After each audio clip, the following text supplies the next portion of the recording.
E junta-se agora a nós, João Camargo, dos Precários Inflexíveis. Bem-vindo. Olá, Bem-vindo. João, parece que há uma certa mudança, ou pode haver uma certa mudança na questão dos precários, não é? Em Portugal. Nós temos... a precariedade é um bocado um baile de máscaras, não é? Temos todos disfarçados de alguma coisa, mas no fundo há desemprego. E como é que está este baile? Quem é quem? O que é que se passa? Bem, basicamente em Portugal, numa força de trabalho de 4 milhões e 500 mil pessoas, temos 17,5% desta fatia que são trabalhadores a recibos verdes, 805 mil pessoas, portanto é uma fatia muito grande. Contratos a prazo temos 15%, 700 mil pessoas aproximadamente. Se formos fazer as somas destas várias componentes diversas, entre precários e desempregados temos 54,3% de toda a força de trabalho. Isto significa que a regra em Portugal na força de trabalho é ou estar precário ou estar desempregado.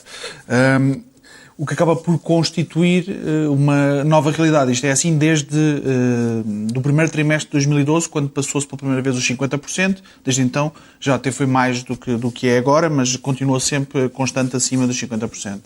O que significa que Portugal, em alguns casos, pode ser interpretado como uma offshore laboral, por assim dizer. As leis ficam muitas vezes à porta, porque, na maior parte dos casos, estamos a falar de situações de ilegalidade, portanto, utilização abusiva de formas contratuais precárias que não correspondem ao verdadeiro trabalho desempenhado. Portanto, o mais normal é funções permanentes asseguradas através de formas não permanentes de contratação. Mas isso às vezes até vai... Ou seja, também há várias ideias que se passam de um lado e para o outro, e há aquela ideia às vezes de que o mercado em Portugal ainda é muito estanque, e principalmente os patrões falam disso, que lá fora é muito mais versátil e que em Portugal não é tanto. E depois vemos essa percentagem grande. Como é que estamos em relação ao resto da Europa, por exemplo? Estamos na vanguarda da Europa em termos da precarização, com níveis similares à Polónia, por exemplo. Quer dizer, estamos muito próximos dos países da antiga União Soviética, que viram um período de desregulação muito acelerado. Não contei há pouco, mas é bastante relevante o número de pessoas que trabalham através de empresas de trabalho temporário em Portugal. Há poucos anos atrás era estimado em 400 mil pessoas, portanto 9% aproximadamente da força de trabalho, que basicamente entregam entre 40% e 60% do seu salário todos os meses a uma empresa de trabalho temporário, cuja atividade basicamente é receber este dinheiro, porque praticamente não faz nada. E, portanto, temos várias formas de retirar salário e, principalmente, de retirar uma permanência de trabalho, não é? Não é que não haja trabalhos temporários e que faz sentido ter uma relação temporária, mas, na verdade, na maior parte dos casos, não é isso que se passa. Temos situações de trabalho permanente asseguradas de forma temporária, de formas das mais possíveis rotações existentes, que é as pessoas trabalhar no mesmo local de trabalho através de empresas de trabalho temporário, depois muda para recibos verdes, depois muda para contratos a prazo, e isso já é até considerado bom, não é? Sim, é uma visão. Portanto, dentro da precariedade há formas diferentes de precariedade, há formas ainda mais precárias, subemprego, part-times e voluntários. E, portanto, há sempre uma grande segmentação das pessoas e joga-se muito nesta competição entre as pessoas para poder empurrar para baixo. Eu acho que eu faço parte desta geração que apanhou esta moda e revejo-me nesses 54%, sem dúvida nenhuma, e esse processo, reconheço esse processo, esse seguimento. Isto agora com o apoio dos partidos de esquerda, há uma luz no fundo do túnel ou é uma velinha porque não há dinheiro para a eletricidade sequer? Eu acho que é uma luz porque, em primeiro caso e em primeiro lugar, o Estado tem uma possibilidade importantíssima de fazer uma coisa inédita. É deixar de ser o primeiro agente de precarização no país. O Estado, quer a nível local, quer a nível de institutos públicos, quer a nível de autarquias, é o primeiro empregador de pessoas a falsos recibos verdes, através de empresas de trabalho temporário, de contratos a prazo, quando não é as formas ainda mais agressivas, como os contratos de emprego e inserção para os desempregados, que são cerca de 50 mil pessoas, que estão a suprir faltas que existem na função pública, por causa de muitos despedimentos que houve, e que para poderem manter o seu subsídio de desemprego têm que trabalhar de graça para a administração pública. Sem perspectivas de ficar. Com muito poucas perspectivas de ficar, não é esse o objetivo de um contrato de emprego e inserção, infelizmente. E, portanto, este é um primeiro passo importantíssimo, mas a verdade é que há mais expectativas e até temos visto algumas propostas interessantes serem aprovadas, embora ainda com relativamente pouca concretização, o que nos preocupa, mas também damos o tempo para que seja possível que as coisas entrem em marcha, nomeadamente sobre a questão dos recibos verdes, falsos e verdadeiros. Isto é, há pessoas que trabalham a recibos verdes e que são, de facto, trabalhadores independentes. Porque há muita gente que não percebe muito bem o que é que são os falsos recibos verdes. Vocês têm vários exemplos até no vosso site. Conta-nos só um, só para as pessoas terem uma noção do quão ridículo às vezes pode simples. ser. O recibo verde foi inventado para trabalhadores liberais, para médicos, para arquitetos, que fazem um projeto com o seu próprio timing, sem responder a hierarquias, sem ter que utilizar os materiais de empresa, sem ter horários, com uma remuneração voltada para um projeto, etc. O que aconteceu foi uma cooptação desta forma de empregar as pessoas para não ter que se pagar segurança social, não ter que poder despedir a qualquer momento, uma vez que isto basicamente é uma relação entre uma pessoa e um prestador de serviços, que é quase uma empresa, não é? Portanto, é uma relação estritamente comercial, ignorando os princípios da desigualdade de poderes dentro de uma relação laboral, isto é, que o trabalhador tem mais direitos porque é a parte mais fraca na relação. Há duas questões muito importantes que estão agora a ser discutidas e que esperamos que avancem com decisão, que têm a ver com os verdadeiros recibos verdes, isto é, mesmo as pessoas que são de facto recibos verdes têm condições absolutamente inacreditáveis, nomeadamente nos descontos para a Segurança Social e para a IRS. São a categoria contributiva que mais paga neste país. Não há nada.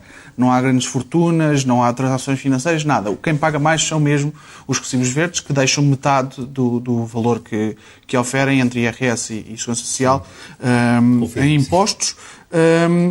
Além disso, fazem contribuições que não têm a ver com o que realmente oferem. Portanto, tem que haver uma mudança, e isto já foi aprovado, pelo menos teoricamente, e agora importa-nos a concretização, uma mudança real, portanto, a criação de um novo regime contributivo que tenha que ver com o verdadeiro valor que as pessoas recebem, que também tenha que ver com acesso a direitos, portanto, este desconto para a Segurança Social tem que dar garantias de, por exemplo, proteção na doença, no desemprego, que já havia de alguma maneira, assistência familiar, e deve ser uma taxa contributiva justa, não pode continuar a ser a categoria que mais paga impostos no país, o que é absurdo. Dá a ideia que há um longo caminho a percorrer, e há aqui uma entrevista há bem pouco tempo do Miguel Cabrita, secretário de Estado do Emprego, que fala sobre isso, que fala sobre a ineficiência e até a ineficácia de algumas medidas do anterior governo, nomeadamente os estágios que depois não serviam para grande coisa, senão camuflar um bocadinho o desemprego.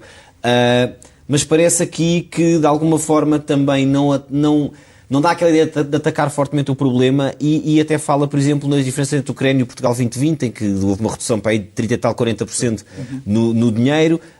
Para se aumentar um bocadinho o salário mínimo, também se baixou a TSU para os patrões, ou seja, dá a ideia de que o Estado tem menos dinheiro, os patrões também não estão para pagar este tal baile de máscaras. O que é que vai acontecer? Achas que no meio disto tudo se consegue está aqui um resolver muita coisa e reformar muita coisa? Eu acho que é possível reformar muita coisa, mas obviamente enfrentando imensas resistências. O patronato em Portugal lucrou fortemente com a precarização da força de trabalho, pôde ter pessoas com altíssima qualificação a trabalhar por uma ninharia e pessoas que com pouca qualificação, mas com muita capacidade de trabalho, a receber também miseravelmente e podendo ser despedidas em qualquer momento. Eu acho que houve uma total desresponsabilização dos patrões neste processo, que lhes permitiu fazer lucros fantásticos, não a todos, naturalmente, mas a vários. E continuam neste momento a defender o seu interesse. Aliás, além de outras coisas, vieram agora dizer que é preciso mais contratos a prazo e que é preciso baixar a TSU ainda mais. Portanto, eles defenderão sempre o seu interesse.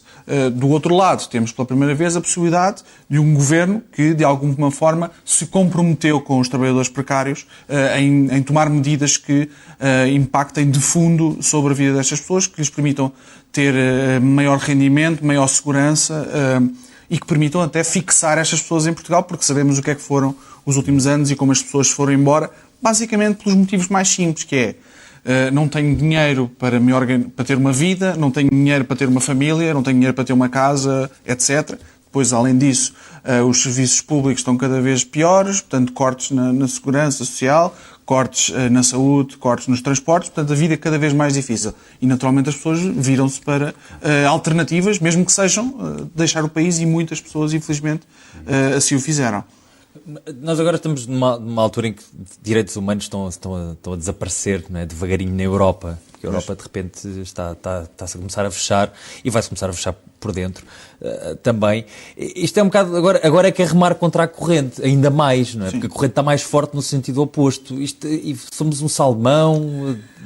Eu acho que devemos ser um salmão porque não estamos sozinhos, não estamos sozinhos na Europa, não estamos sozinhos nesta reivindicação. Há força também para remar contra esta maré, nomeadamente em Espanha, também como já aconteceu, e há a possibilidade de haver um governo relativamente similar àquilo que temos aqui e que também tem como algumas das suas reivindicações mais possíveis o combate à precariedade, porque também afeta uma fatia gigantesca da população espanhola que tem muitas similaridades com a nossa. É possível criar contracorrente neste momento. Aliás, não só é possível, como é isso que vai acontecer, porque as pessoas vão procurar outras alternativas. Ou elas vêm de um lado ou vêm do outro. E se olharmos, por exemplo, para aquilo que está a acontecer agora nos Estados Unidos, há dois grandes polos a apelar a dar mais rendimento às pessoas. E um deles é o Bernie Sanders e o outro deles é o Donald Trump. Portanto,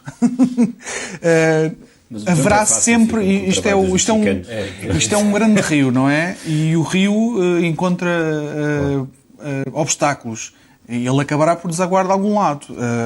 Vamos ver. Eu acho que é possível, e estamos convencidos que é possível melhorar em muitos campos. Nós já conseguimos, por exemplo, sobre os falsos recibos verdes... Muito rapidamente. Nós conseguimos aprovar a lei contra os falsos recibos verdes na anterior legislatura até. E pretendemos, neste momento, melhorar ainda esta lei, melhorar a capacidade de regularizar pessoas que estão a falsos recibos verdes. Já foram 1000 pessoas com esta nova lei desde que ela entrou em vigor.